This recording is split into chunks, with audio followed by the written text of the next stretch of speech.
Hello everyone, I am Moumita, research manager harmony. ये हमारा first episode है चार्ट पे चर्चा पे। इस एपिसोड में हम बात करेंगे निफ्टी ने कैसा परफॉर्म किया, बाकी सेक्टर्स ने भी कैसा परफॉर्म किया और कौन कौन से रीजंस थे जिस वजह से हमने परफॉर्मेंस देखी। साथ ही साथ आप ये भी जानेंगे कि क्या क्या की लेवल्स है जो आपको देखना देखना है आगे के डे के लिए, और आज कौन कौन से लेवल थे जो सपोर्ट और रेजिस्टेंस की तरह काम करें। सबसे पहले हम बात करते हैं निफ्टी की। आज हमने देखा निफ्टी ने अच्छा रिकवरी दिया, 1.24% अप बंद हुआ, 24,330.95 के ऊपर बंद हुआ। जो साइकोलॉजिकल एक सपोर्ट की तरह काम कर रहा है 24,000, उसके ऊपर बंद होते हुआ दिखा। और इसका मेजर कारण है, हमने देखा कि वॉर की जो डी एस्केलेशन है, यहाँ पे ट्रंप ने बोला है कि हम डील की तरफ बढ़ रहे हैं, उससे क्रूड ऑयल प्राइसेस में हमें थोड़ी नमी आते हुए दिखी और हमने जो मार्केट में यूफोरिया आते हुए देखा। आज हमारे सर हैं मिस्टर नरेश शर्मा, वो हमें बताएंगे कि निफ्टी के क्या क्या लेवल्स हैं जो हम आगे भी देख सकते हैं। Over to you sir. Hello Momita. Hello viewer, welcome to our money. जैसे आज देखिए मार्केट में एक काफ़ी वॉलेटाइल मूवमेंट देखने को मिला। वैसे तो फॉर द वीक हम देखें तो काफ़ी वॉलेटिलिटी देखी जा रही है। लास्ट वीक भी मार्केट एक दायरे में ही रहा अगर हम फॉर द वीक बात करें। 23,800 के लेवल से जहां हमें कल रिकवरी दिख रही थी और हमने बोला भी था कि 23,800 के आसपास से रिकवरी एक्सपेक्ट कर सकते हैं, तो कल एक डाउनफॉल में मार्केट आया था और वहां से रिकवरी देखी गई थी और आज ही उसी को कंटिन्यू करते हुए हायर रेंज पर रजिस्ट कर रहा है, जो कि 24,350 है, जहां पर हमने बोला था कि ये मेजर हर्डल रहेगा। तो आज प्राइस लगभग वहां पहुंचे और वहां से थोड़ा रिट्रीट किए हुए हैं। तो कल के लिए कौन से लेवल इंपॉर्टेंट हैं वो देखने हैं। तो उसके लिए मैं एक बार चार्ट शेयर करता हूं।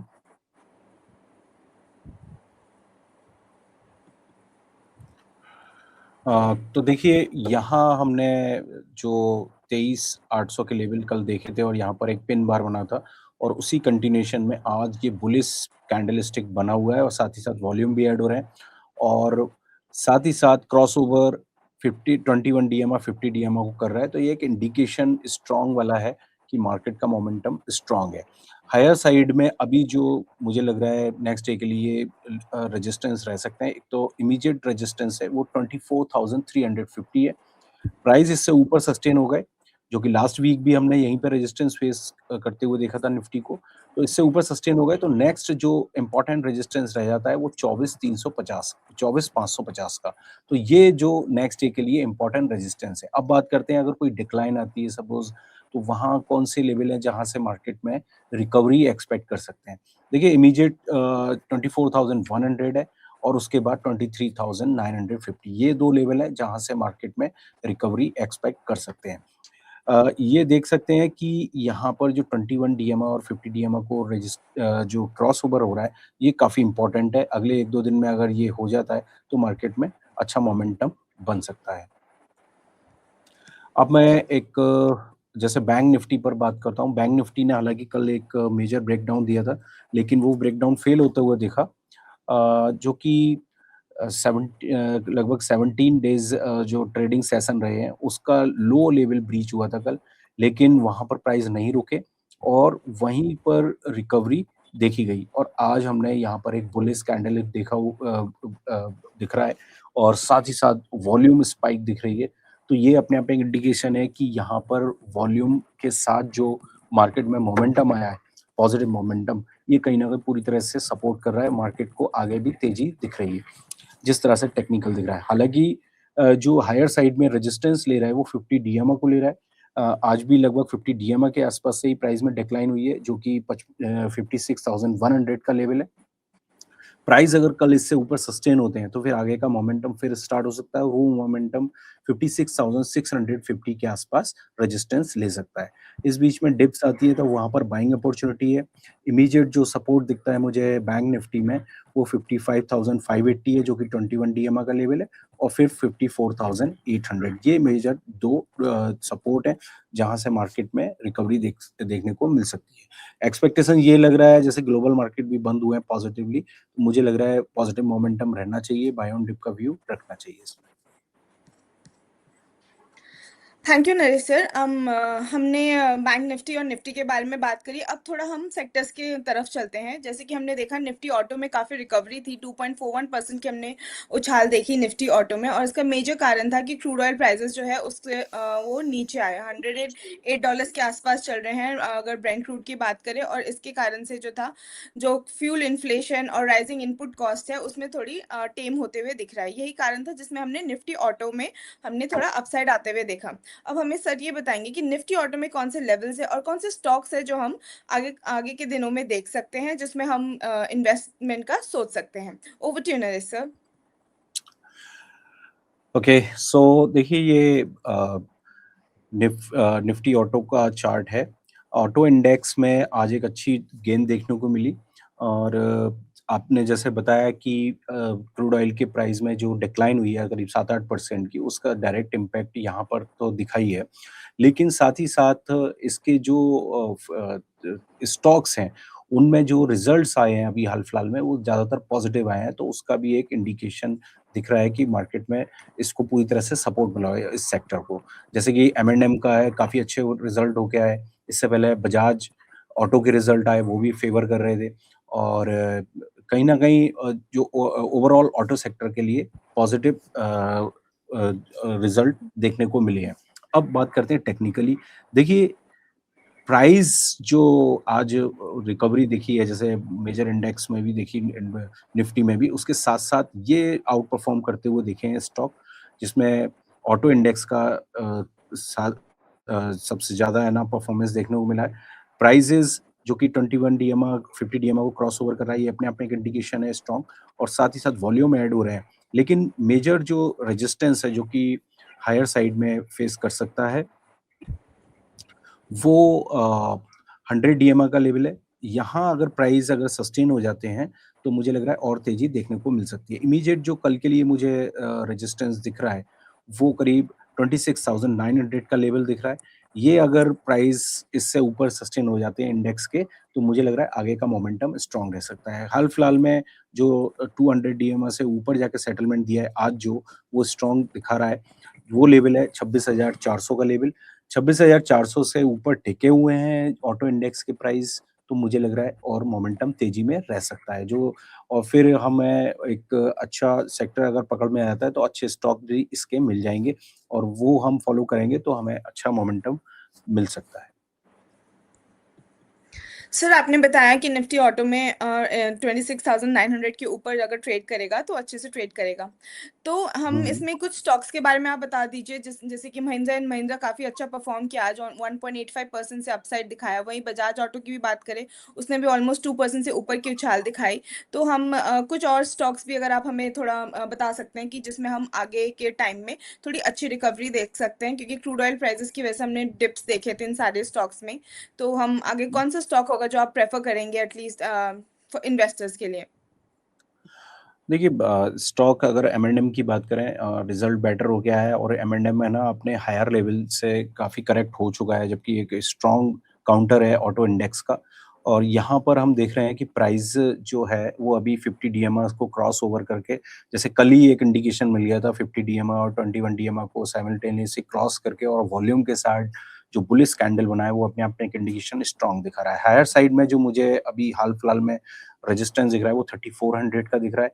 प्राइस मोमेंटम स्ट्रॉन्ग है, और ये मोमेंटम स्टे मतलब स्ट्रॉन्ग जब तक रहेगा जब तक 3150 से नीचे प्राइस नहीं आ रहे हैं, यानी कि 3150 का जो लेवल है वो काफ़ी स्ट्रॉन्ग है, और हायर साइड में जो सप्लाई आ सकती है वो 3400 के आसपास से सप्लाई आ सकती है, तो वहाँ पर रेजिस्टेंस फेस कर सकता है M&M। साथ ही साथ बजाज ऑटो में भी काफ़ी अच्छा मूवमेंट देखने को मिला। अगर हम देखेंगे तो हालाँकि आज और कल थोड़ा प्राइस उतनी तेज़ी से नहीं बढ़े, जितना हमने 2 दिन पहले बढ़ते हुए देखे थे। तो आप 2 दिन की गिरावट के बाद रिज़्यूम किए प्राइस, और फिर तेज़ी देखी जा रही है। और कहीं न कहीं अगर हम टेक्निकल चार्ट को देखें, तो प्राइस ब्रेकआउट लेवल को रीटेस्ट करने आया था कल, और वहीं से प्राइस में फिर तेज़ी बनती हुई दिख रही है। तो मुझे लग रहा है इसमें मोमेंटम स्ट्रॉन्ग है, आप इसको भी फ़ॉलो कर सकते हैं, और 9500 का मैक्सिमम शॉर्ट टर्म में आप इसमें रिस्क का फैक्टर को ध्यान रखते हुए आप इसमें होल्ड कर सकते हैं, और मुझे लग रहा है जल्दी ये 11,000 के आसपास टेस्ट भी हो सकता है।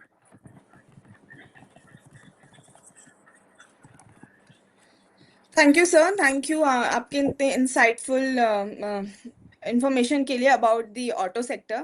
अब हम नेक्स्ट चलते हैं सर, निफ्टी फार्मा की तरफ। निफ्टी फार्मा ने भी आज काफ़ी अच्छा रिकवरी दिया, 2.30% के ऊपर रिकवरी दिया, इंट्राडे हाई लगाया 24,264.85 का। तो इसमें हम क्या लेवल्स देख सकते हैं आने वाले टाइम पे? थोड़ा short term to medium term views दीजिएगा ताकि हमारे इन्वेस्टर्स के लिए थोड़ा अच्छा उनके लिए प्रॉफिटेबिलिटी थोड़ा बढ़ जाए। ओके, देखिए निफ्टी फार्मा अगर आप देखेंगे तो काफ़ी स्ट्रॉन्ग मोमेंटम में है। पिछले अगर हम 1 हफ्ते का चार्ट भी देखें तो लगातार तेज़ी में, बल्कि मैं कहूँगा कि अगर पिछले 1 महीने का भी चार्ट देखेंगे जब से अप्रैल की जो स्टार्टिंग है वहाँ से हम लगातार मोमेंटम पॉजिटिव देखते हुए आ रहे हैं। और आज जो क्रॉस किया है इसने ऑल टाइम हाई, इस इंडेक्स ने ऑल टाइम हाई क्रॉस किया है, आप देख सकते हैं। ये अपने आप में एक स्ट्रॉन्ग इंडिकेशन है प्राइस के मोमेंटम यानी कि बना हुआ है और इसमें वॉल्यूम भी काफ़ी ऐड हुए हैं। प्राइस भले ही ओवरबॉट ज़ोन में पहुँच चुके हैं, लेकिन मुझे लग रहा है इस सेक्टर में अभी और स्ट्रेंथ बची हुई है। तो अगर कोई करेक्शन आती भी है तो ज़्यादा मुझे लगता है डिप्स नहीं है। ओवरऑल जो स्ट्रॉन्ग मोमेंटम दिख रहा है तो उसमें मेजर जो सपोर्ट दिख रहा है मुझे हाल-फिलहाल में वो 23,100 का लेवल है। कोई भी डिप्स आ रही है, जब तक इस लेवल से नीचे नहीं आ रहा है, मुझे लगता है दोबारा रिबाउंड होते हुए दिखेंगे प्राइस। वो आप देख सकते हैं कि प्राइस भी राइज़ हो रहे हैं और साथ ही साथ वॉल्यूम भी राइज़ हो रहे हैं, तो ये अपने आप में एक क्लासिकल पैटर्न है स्ट्रॉन्ग मोमेंटम का। हायर साइड में और स्ट्रेंथ देख सकते हैं, हो सकता है नियर टर्म में ये करीब 25,000 के आसपास ट्रेड करता हुआ दिखे इंडेक्स। अब इसमें सेक्टर वाइज़ तो हमने देख लिया, स्टॉक कौन से हैं, जैसे कि सन फार्मा ही देखें तो आज सन फार्मा में अच्छा लीड करता हुआ दिखा। और स्टॉक ने एक अच्छे मोमेंटम देखने को मिला। तो सन फार्मा में देखिए सेम पैटर्न बना हुआ है, स्ट्रॉन्ग पैटर्न। और जो रिसेंटली जो ब्रेकआउट हुआ है 1850 का लेवल, ये अपने आप में एक स्ट्रॉन्ग शो कर रहा है। तो मुझे लग रहा है डिप्स में बाइंग अपॉर्चुनिटी देखें और जो रिस्क फैक्टर अगर जो लग रहा है इसमें वो 1750 का लेवल है। जब तक प्राइस 1750 से नीचे नहीं आ रहे हैं तो डिप्स में फिर बाउंस देखने को मिलेगी। और हायर साइड में मुझे लग रहा है नियर टर्म में मुझे लगता है 2000 के आसपास हम इसमें एक्सपेक्ट कर सकते हैं। Thank you sir.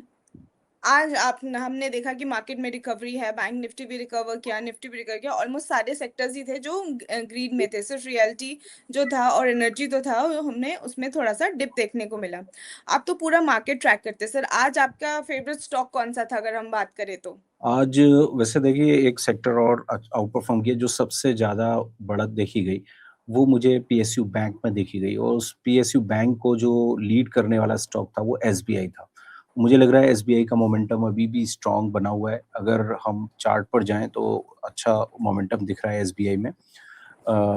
ये देखिए यहाँ पर जो प्राइस ने 2 दिन से कंसोलिडेशन किया उसके बाद है ना यहाँ पर रिवर्सल पैटर्न बना हुआ है और प्राइस अभी 1100 के आसपास रजिस्ट कर रहे हैं। अगर प्राइस ने 1100 से ऊपर सस्टेन हो गए तो मुझे लग रहा है और स्ट्रॉन्ग मोमेंटम देखने को मिल सकता है नियर टर्म में। फिर भी सर आप एक नियर टर्म में हम क्या टारगेट देख सकते हैं? अभी 1100 तो अब चल ही रहा है नियर टर्म में और फिर हाँ, क्या होगा? 1100 के आसपास चल रहा है तो मुझे लग रहा है नियर टर्म में 1150 के आसपास एक्सपेक्ट कर सकते हैं और जो फिर भी हमें प्रिकॉशनरी अगर स्टॉप रखना है वो 1030 का ध्यान रखना है। 1030 से जब तक नीचे नहीं आ रहे प्राइस, डिप्स में बाइंग अपॉर्चुनिटी देखें और स्ट्रॉन्ग मोमेंटम में दिख रहा है ये stock. Okay, okay sir, thank you so much आपका इतना सारा इंसाइटफुल इन्फॉर्मेशन के लिए। और thank you viewers, thank you everyone, because हम ये चार्ट पे चर्चा हर रोज़ आपके लिए लाइव हुआ करेगा। इसमें जैसे कि आज हमने निफ्टी की बात की, बैंक निफ्टी की बात की, वेरियस सेक्टर्स की भी बात की और हमने स्टॉक्स की भी बात की। इसी तरीके से हम आपको हर रोज़ इन्फॉर्मेशन देते रहेंगे। Keep following us, stay invested and always follow SEBI registered analyst. Thank you sir, thank you so much. Thank you everyone.